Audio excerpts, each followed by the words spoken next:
البدع والأهواء، أهل البدع العقائدية وأهل البدع السياسية. نقول بيننا وبينكم السلف، بيننا وبينكم الكتب، كان فيقول البدع بيننا وبينكم.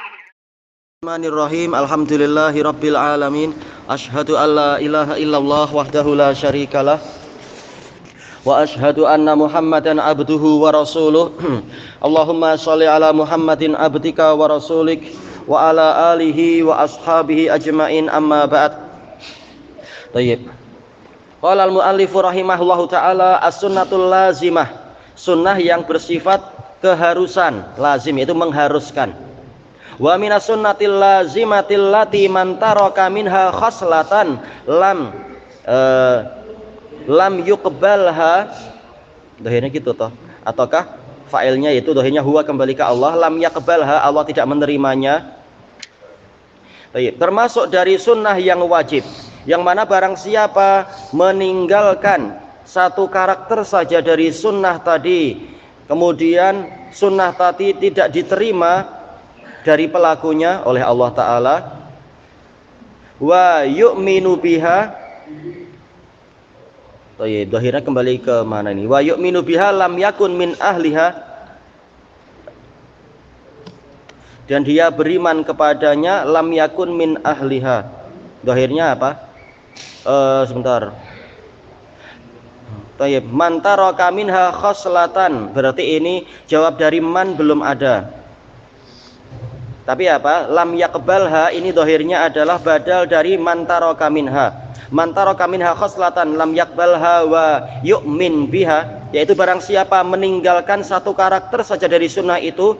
Apa makna meninggalkannya? Yaitu tidak menerimanya dan tidak beriman kepadanya.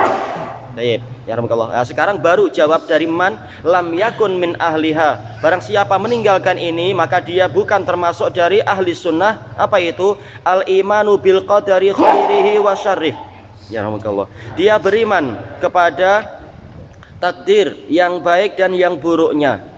Baik, di sini Imam Ahmad mengatakan walaupun satu karakter saja. Kemudian wat tasdiqu bil ahaditsi fi, dan membenarkan hadis-hadis yang terkait dengan takdir. Wal imanu biha, dan beriman kepadanya. Jadi walaupun hanya satu karakter, ini menunjukkan bahwasanya sunnah itu memang dalam artian prinsip-prinsip sunnah itu harus dipenuhi semua. Barang siapa tertinggal darinya satu saja, maka dia bukan ahlu sunnah.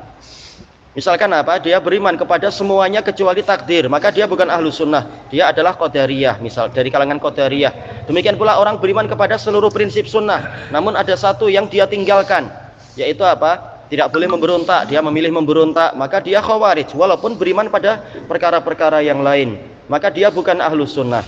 Demikian pula seterusnya, dia beriman pada semua kecuali dia tidak beriman pada asma wa sifat, maka dia bukan ahlus sunnah, tapi dia jahmi, dan seterusnya. Taib. Sebagaimana ini juga dijelaskan oleh Imam Al-Barbahari rahimahullah ta'ala, seseorang tidak dikatakan ahlus sunnah sehingga dia memenuhi menjalankan semua prinsip-prinsip sunnah. Baik. Bukan semua hadis, maksudnya kita tak mampu menjalankan semua hadis, tapi prinsip-prinsip semua harus dipenuhi, dasar-dasar ahlus sunnah. Baik. La yuqalu lima wala kaifa, tidak boleh ditanyakan tentang prinsip-prinsip sunnah tadi, kenapa demikian dan bagaimana dia itu. Telah dijelaskan dalam pembahasan yang lalu terkait dengan apa? Masalah 5 ini terkait dengan takdir. Kenapa Allah menciptakan iblis? Kenapa begini dan begitu? Pertanyaan yang boleh jadi menyebabkan orang ragu dengan hikmah Allah, maka ini tidak boleh. Walaupun para ulama ada punya jawaban, dijelaskan di dalam Syifaul Alil punya Ibnul Qayyim, apa hikmah diciptakannya iblis? Hikmahnya banyak sekali. Tayyib. Demikian pula masalah kaifa, ini terkait dengan asma wa sifat. Tayyib. Innama huwa tasdiqu wal imanu biha. Hanyalah huwa ini dohirnya berarti kembali ke mana lagi dohirnya? Yaitu karena semuanya dohirnya adalah pakai mu'annas kan. Misalkan kita bilang as-sunnah al-lazimah, jelas hiya. Usulus sunnah, jelas itu juga hiya. Ataukah kembalinya kepada inti dari agama ini itu sendiri. Tayyib. Innama huwa tasdik, hanyalah agama ini berisi pembenaran dan beriman kepada prinsip-prinsip sunnah tadi. Wa man lam ya'rif tafsirul hadis, dan barang siapa tidak mengetahui tafsir atau penjelasan dari suatu hadis, ya wa yablughuhu aqluhu faqad kufi, sementara akalnya sampai ke situ, yaitu apa, dia tahu ini dari Allah Ta'ala, cuma dia belum tahu penjelasan dari hadis itu, maka faqad kufi ya kufiya dzalik, maka telah dicukupi yang demikian itu, wa uhkimalah, dan hadis tadi telah dimantapkan untuk dia, telah dijelaskan dari sisi bahwasanya dia memang sudah sahih dan sebagainya. Maka apa? Fa'alaihil imanu bih, maka dia wajib mengimaninya, wa taslimulah, dan tunduk patuh kepadanya. Telah dijelaskan oleh para ulama, kita dalam beribadah tidak wajib untuk mengetahui hikmah. Tapi kalau kita tahu bahwasanya kita wajib mengimani ini, walaupun kita tidak tahu hikmahnya, maka kita tetap wajib mengamalkannya. Seperti apa? Dalil-dalil yang berbicara tentang amalan para malaikat. Padahal Allah, kalau tidak ada malaikat pun Allah mampu menciptakan segalanya, mengatur segalanya. Namun apa hikmah dari penciptaan malaikat? Misalkan kita tidak tahu, dan banyak dari kita tidak tahu perinciannya tentunya, maka ini tidak mengharuskan kemudian kita berhenti beramal. Tetap kita beramal. Amalan hati adalah mengimaninya, amalan lisan adalah yaitu apa? Kita memuji para malaikat tadi dan sebagainya, misalkan terkait dengan itu. Dan amalan fisikalnya adalah yaitu kita menjalankan apa yang terkait dengan urusan malaikat. Fa innal malaikata tata'adza mimma yata'adza bihi banu Adam. Malaikat terganggu dengan perkara yang Bani Adam terganggu, yaitu apa? Berarti kalau kita masuk masjid, jangan dalam keadaan mulut kita bau bawang atau yang lain-lain dan sebagainya. Intinya kita wajib mengimaninya dan beramal sesuai dengan isi dari berita tersebut, walaupun kita belum tahu hikmahnya. Tayyib. Ini makna tafsir di situ. Yang penting akal kita sampai tahu bahwasanya ini memang hadis Nabi dan telah dimantapkan isinya, memang betul-betul sampai kepada Nabi SAW sanadnya itu. Maka kita wajib untuk mengamalkan isinya. Mithlu hadis as-sadiqi al-masduq, seperti hadis as-sadiqil masduq. Mungkin kita belum tahu tafsirnya, namun kita beriman memang pada usia janin itu 120 hari memang ada malaikat yang menulis begini, walaupun kita tidak tahu di mana penulisannya itu sekarang, dan apa keterkaitan hadis itu dengan wa kullu insanin alzamnahu ta'irahu fi unuqih, setiap orang kami tempelkan ta'irahu di leher dia. Ta'irah sebagian mengatakan catatan amalan dia, dan itulah yang ditulis oleh malaikat di alam ruh tersebut, di alam janin itu, kata para ulama. Tapi bagaimana ditulis, sebesar apa berarti bukunya? Ini di luar kemampuan kita. Namun akal kita paham bahwasanya memang ini hadis Nabi, hadisnya sahih dan seterusnya, maka kita wajib mengimaninya. Tayyib. Mengimaninya dan mengamalkan kandungannya, yaitu apa? Beribadah dengan rajin disertai dengan al-khauf war roja. Walaupun kita tidak paham kedalaman isi dari hadis tersebut. Asyarah, yaqulul muallifu rahimahullah minas sunnatil lazimatil lati man taraka minha khaslatan lam yakbalha wa yu'min biha lam yakun min ahliha, termasuk dari sunnah yang bersifat mengharuskan, yang mana barang siapa meninggalkan satu karakter saja dari sunnah tadi, yang berupa apa? Dia tidak menerimanya dan dia tidak beriman kepadanya, berarti dia bukan termasuk dari ahli sunnah. Al-imanu bil qadari khairihi wa syarrih, dia beriman kepada takdir yang baik dan buruknya. Minas sunnatil lazimatil lati yajibu alal insan an yu'mina biha, termasuk sunnah yang bersifat mengharuskan, yang mana wajib bagi manusia untuk mengimaninya. Wa yakuna min ahliha, termasuk dari ahli sunnah tersebut, dia wajib untuk apa? Jadi ahli iman bil qadar. Wallati idza taraka minha khaslatan wa lam yakbalha, yang mana sunnah ini jika orang tadi meninggalkan satu karakter saja darinya, kita tahu iman pada takdir dibangun di atas 4 martabat itu, dan dia tidak mau menerimanya, lam yakun min ahliha, dia bukan termasuk dari ahli sunnah tersebut, belum termasuk dari ahli sunnah adalah al-imanu bil qadari khairihi wa syarrih. Wa maknahu annal imani bil qadar aslun min usulil imani sittah. Bahwasanya iman kepada takdir itu adalah salah satu prinsip dari prinsip-prinsip keimanan yang 6. Allati man lam yu'min biha, yang mana barang siapa tidak mengimaninya, au jahada wahidan minha, atau dia itu menentang satu saja darinya, fa innahu yakhruju min dairatil iman, maka dia keluar dari area keimanan, wa yakunu minal kafirin, syafakallah, dan termasuk dari orang-orang kafir. Tayyib. Wa usulul imani sittah, dasar-dasar iman yang 6, hiya al imanu billah, wasani al imanu bil malaikah, wasalis al imanu bil kutubil munazzalah, warabi al imanu bir rusul, wal khamis al imanu bil yaumil akhir, wasadis al imanu bil qadari khairihi wa syarrih. Insyaallah ini terjemahannya ma'ruf. Tayyib. Kata beliau, hadhil usulus sittah ja'at fil kitabi was sunnah. Dasar-dasar yang 6 ini datang di dalam Al-Qur'an dan As-Sunnah. Dalam As-Sunnah ma'ruf, hadis Abi Hurairah, hadis Umar bin Al-Khattab, dan beberapa hadis yang lain. Adapun kalau dalam Al-Qur'an seringkali terpisah antara 5 yang pertama dengan 1 yang terakhir. Taib, ini ujian, ini cabaran, dan yang tidak lolos ujian adalah orang-orang Qadariyah. Mereka mengatakan dalam Quran hanya disebutkan 5. Di 2 tempat di dalam Al-Qur'an hanya disebutkan 5. Sementara takdir itu terpisah jauh. Maka apa? Yang terpandang hanya 5, kata mereka. Ini salah. Sebagaimana kita wajib beriman kepada Al-Quran yang depan, kita juga wajib beriman pada Quran yang di bagian tengah dan bagian belakang. Semuanya wajib diterima. Sama saja Allah menyatukan itu dalam satu rangkaian atau memisahkan, itu terserah dia. Semuanya wajib diterima. Kalaupun Allah memisahkan, tidak menyebutkan secara beruntun semua, tapi dalam hadis Rasulullah telah menyebutkan itu adalah satu kesatuan, maka kita wajib menerima penjelasan dari Nabi. Kemudian beliau mengatakan di sini, hadhil usulu sittah ja'at fil kitabi was sunnah wa ajma'a 'alaihal muslimun, dan kaum muslimin telah bersepakat menerima itu. Tayyib, telah dinukilkan ijma' tentang ini oleh apa? Imam Ibnul Qattan Al-Fasi di dalam kitab beliau Al-Iqna fi Masailil Ijma' di jilid pertama kalau enggak salah dulu. Tayyib, dalam darasnya Syekh Yahya dulu. Wa amana biha jami'ul anbiya'i wa jami'ul mursalin. Para seluruh nabi dan semua rasul beriman kepadanya.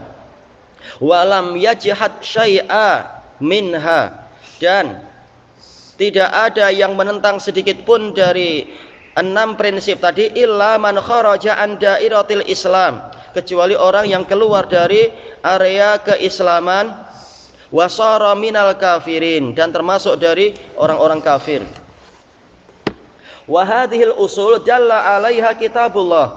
Prinsip-prinsip ini telah ditunjukkan oleh kitabullah. Kama fi qaulihi ta'ala, seperti dalam firman Allah Ta'ala, amanar rasulu bima unzila ilaihi min rabbihi wal mu'minun kullun amana billahi wa malaikatihi wa kutubihi wa rusulih la nufarriqu baina ahadin min rusulih. Rasul ini beriman kepada apa yang diturunkan kepadanya dari Rabbnya. Baik. Demikian pula orang-orang yang beriman, takdirnya apa? Yaitu apa? Amanu bihi dan sebagainya, beriman kepada perkara tadi. Baik. Kemudian mereka semua, baik Rasul ataupun demikian pula orang-orang yang beriman. Baik. Kulun ini secara maknanya adalah jamak, namun secara lafadznya dia mufrad. Makanya apa? Khobarnya juga dibuat mufrad. Kulun amana. Boleh juga kulun amanu. Tapi dalam ayat tentunya nggak boleh dirubah. Yaitu mereka semua beriman kepada Allah, kepada para malaikatnya, kepada kitab-kitabnya, kepada para rasulnya. Mereka mengatakan, kami tidak memisahkan antara seorang pun dari para Rasulullah. Wa qala ta'ala walakinnal birra man amana billahi wal yaumil akhir wal malaikati wal kitabi wan nabiyyin. Akan tetapi yang namanya kebajikan adalah yaitu orang. Ini terjadi apa? Perubahan. Semula polanya masdar kebajikan adalah apa, sekarang berubah jadi apa? Siapa? Yaitu karena yang penting memang bukan hanya informasi amalan, tapi orangnya juga memang mengamalkan itu. orang yang mau beriman kepada Allah, kepada hari akhir, kepada para malaikat, kepada kitab, dan juga kepada para nabi. Fahadihi khamsatu usul. Maka ini adalah 5 prinsip dzukirat fi hadhil ayah, disebutkan dalam ayat ini. Wa dzukiral imanu bil qadar fi qaulihi ta'ala, dan disebutkan keimanan pada takdir di dalam firman Allah Ta'ala, inna kulla syai'in khalaqnahu biqadar. Sesungguhnya kami, segala sesuatu itu kami menciptakannya dengan takdir, dengan ketetapan, ketentuan, dengan ukuran. Ini semua makna qadar. Baik, qadar bermakna yaitu apa? Qadha, yaitu ketetapan, atau qadar bermakna miqdar, yaitu ukuran. Qadar bermakna had, yaitu batasan, ada batasannya, sebagaimana dijelaskan oleh para salaf. Baik, sesuai dengan kadarnya, yaitu batasannya. Wa qawlihi wa khalaqa kulla syai'in faqaddarahu taqdira. Dan Allah menciptakan segala sesuatu, kemudian dia menentukannya dengan sebenar-benar penentuan. Ditentukan zatnya, ditentukan amalannya, ditentukan bilangannya, karakternya, sifatnya, dan seterusnya. Tayyib. Wa qala subhanahu wa ta'ala, wa may yakfur billahi wa malaikatihi wa kutubihi wa rusulihi wal yaumil akhir faqad dhalla dhalalan ba'ida. Barang siapa mengingkari Allah dan para malaikatnya, juga kitab-kitabnya, dan para rasulnya dan hari akhir, maka sungguh dia telah tersesat dengan kesesatan yang jauh. Nah, ini yang dibahas oleh Syekhul Islam di dalam kitab beliau, dalam kitab Majmu'ul Fatawa itu. 2 ayat yang dua-duanya sama-sama menyebutkan 5 rukun iman, yaitu yang di dalam Al-Baqarah tadi dan yang di dalam surat An-Nisa itu. Tayyib. Nah, yang masalah takdir terpisah. Faja'al al-kufra huwa al-kufru bihadhil usul. Maka Allah menjadikan yang namanya kekufuran adalah kekufuran terhadap prinsip-prinsip ini. Jadi ayat-ayat yang pertama tadi membicarakan masalah isbatul iman, penetapan keimanan. Baik, kemudian ayat yang terakhir dibahas di sini adalah nafyul iman, yaitu kekufuran. Bila terjadi kekufuran, yaitu kalau dia tidak beriman pada perkara-perkara ini. Baik, bukan maksudnya harus menggabungkan, salah satu pun cukup. Untuk apa? Menghukumi orang itu kafir kalau dia mengingkari satu. Tentu sesuai kadarnya tentunya ya. Baik, fadalla ala annal iman huwa al-imanu bihadhil usul. Maka wahyu yang ini menunjukkan bahwasanya iman itu adalah keimanan pada prinsip-prinsip ini. Wa minas sunnah, dan termasuk dari dalil sunnah ala hadhil usul yang menunjukkan prinsip-prinsip ini adalah hadis Jibril. Hadis Jibril fi maji'ihi lin nabiyyi sallallahu alaihi wasallam, tentang kedatangannya kepada Nabi sallallahu alaihi wasallam, alladzi rawahu Umar bin Al-Khattab, yang diriwayatkan oleh Umar bin Al-Khattab radhiyallahu anhu, hinama jaa Jibril, yaitu ketika Jibril datang alaihi salam ilan Nabi sallallahu alaihi wasallam fi surati rajul, pada Nabi sallallahu alaihi wasallam dalam bentuk seorang lelaki, syadidi bayadis siyab, yaitu pakaiannya sangat putih, syadidi sawadis sya'r, rambutnya sangat hitam, hatta jaa ilan Nabi sallallahu alaihi wasallam, sehingga dia datang kepada Nabi sallallahu alaihi wasallam, yaitu sampai ke hadapan Nabi sallallahu alaihi wasallam, wa asnada rukbataihi ila rukbataihi, dia menyandarkan kedua lututnya kepada kedua lutut Nabi. Ini jelas domirnya lain. Tayyib. Yaitu apa? Lutut dia kepada lutut Nabi. Wa wada'a kaffaihi ala fakhidaihi. Ini khilaf yang kuat di kalangan para salaf dalam periwayatannya. Apakah domirnya sama atau domirnya lain? Kalau sama dengan yang, kalau polanya seperti sebelumnya, karena ini atof, berarti apa? Domirnya lain. Dia meletakkan kedua telapak tangannya kepada kedua paha Nabi. Namun sebagian riwayat yang lain dijelaskan oleh Ibnu Hajar, yaitu memang masalah lutut, saking dekatnya dia menempel pada Nabi. Namun dari sisi tangan dia meletakkan tangannya pada pahanya sendiri, dan ini lebih beradab. Baik, karena apa? Hadis ini bicara masalah adab di dalam thalabil ilm. Baik. Maka yang beradab adalah pegang kaki sendiri, bukan pegang gurunya dan sebagainya. Baik, makanya para salaf tidak mempraktekkan yang seperti itu. Baik, summa sa'alahu anil Islam. Kemudian, karena ini memang dibahas agak panjang di dalam Fathul Bari dan yang lain-lain. Kemudian dia bertanya pada Nabi tentang Islam. Summa sa'alahu anil iman, kemudian menanyakan lagi kepada beliau tentang keimanan. Summa sa'alahu anil ihsan, kemudian menanyakan lagi pada beliau tentang ihsan. Summa sa'alahu anis sa'ah, kemudian menanyakan tentang hari kiamat. Baik. Ini menunjukkan apa? Ada yang namanya tabsirah dan ada yang namanya tazkirah. Tabsirah itu adalah pembekalan ilmu. Dikasih ilmu tentang Islam, dikasih ilmu tentang iman, dikasih ilmu tentang ihsan. Kemudian ada tazkirah, yaitu apa? Yaitu peringatan-peringatan dan petuah-petuah. Berapa banyak orang yang ilmunya banyak namun dia fajir, dia jahat. Karena apa? Ilmunya tidak sampai ke dalam relung hati. Maka perlu diingatkan, cepat atau lambat engkau akan mati. Cepat atau lambat engkau akan berjumpa dengan Allah, mempertanggungjawabkan amalan. Ya, ini yang dikatakan sebagai tazkirah, memperingatkan agar ilmunya tadi berbuah menjadi rasa takut pada Allah dan amalan yang benar dalam kehidupan sehari-hari. Tayyib. Ini yang dijelaskan oleh Imam Ibnul Qayyim rahimahullahu taala dalam, kalau nggak salah dulu Anda dapatkan dalam Bada'iul Fawaid. Tayyib. Sebagaimana dalam ayat tabsirah atau wa dzikra, yaitu tabsirah adalah pembekalan ilmu, dzikra yaitu tazkirah, peringatan. Ini sebagai apa? Sebagai dorongan untuk beramal. Dibangun di atas rasa takut. Tayyib. Maka di sini bagus pembahasannya, ada ilmu, pengisian ilmu, dan juga ada mau'izah, ada petuah-petuah mengingatkan tentang hari akhirat dan sebagainya. Summa sa'alahu an amaratiha, kemudian dia menanyakan pada Nabi tentang alamat-alamat hari kiamat. Falamma walla, ketika dia berpaling, qala Nabiyyu sallallahu alaihi wasallam, atadruna manis sa'il? Nabi bertanya kepada para sahabat, tahukah kalian siapa si penanya itu? Qalu Allahu wa rasuluhu a'lam. Mereka mengatakan Allah dan Rasulnya lebih tahu. Ini di majelis itu setelah Nabi menyuruh untuk para sahabat memanggil kembali orang tadi. Ternyata orangnya tidak nampak jejaknya sama sekali. Nah, sebelum itu Umar sudah pulang. Baik, makanya Umar tahunya setelah sekian hari. Falabistu malian, dalam sebagian riwayat beberapa hari. Lalu jumpa Nabi, kemudian apa? Nabi mengatakan, tahukah engkau siapa yang datang pada hari yang kemarin-kemarin itu? Baik, dengan ini kata Ibnu Hajar terkumpul, dengan mengumpulkan riwayat menjadi jelaslah gambarannya. Karena dalam sebagian riwayat Nabi menyebutkan dia Jibril di majelis itu. Tapi sebelum itu juga Nabi menyuruh untuk orang-orang cari dia. Baik, seandainya Umar di situ, masih di situ, niscaya apa?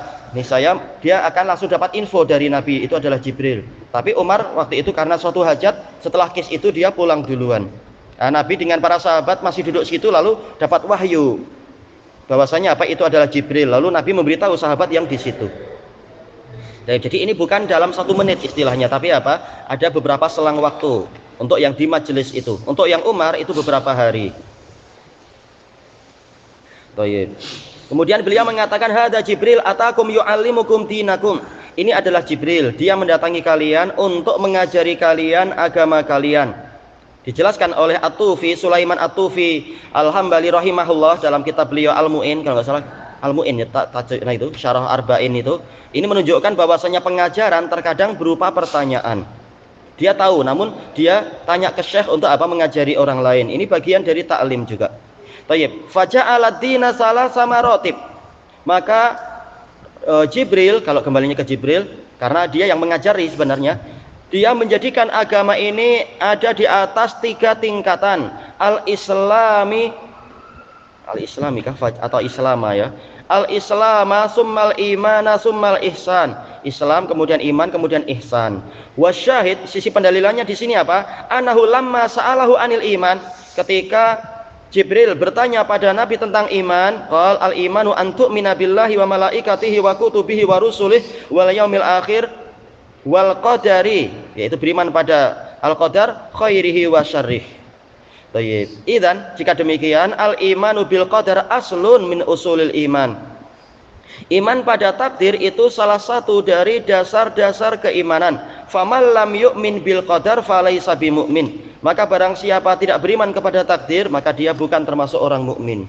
Baik, ilahuna wallahu a'lam.